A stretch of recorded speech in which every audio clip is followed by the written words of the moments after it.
Samantala, ang operasyon ng Pogo-like scam hub sa abroad lumakas daw matapos iban ang Pogo dito sa Pilipinas. Si Brigada Jigo Custodio sa detalye. Ibrigada mo!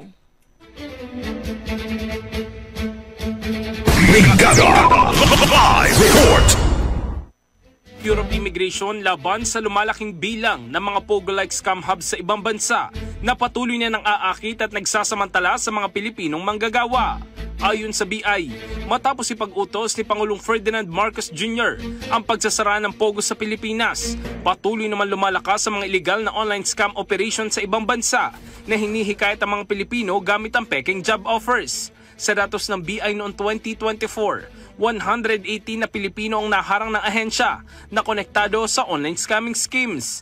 Ayon kay Immigration Commissioner Joel Anthony Viado, halos araw-araw na may nahaharang na mga biktima sa paliparan.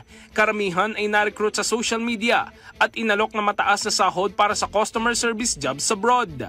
Ang kamakailang pagpapauwi ng 12 Pilipinong biktima ng human trafficking sa Myanmar ay patunay na talamak at mapanganib na kalagayan ng mga scam hub na ito. Ang mga biktima na pinangakuan ng lehitimong trabaho ay sapilitang pinagtatrabaho bilang online scammers. Ayon sa kanila, nakaranas sila ng pisikal na pang-aabuso, mahabang oras ng pagtatrabaho ng walang sahod at maging electric shocks bilang parusa.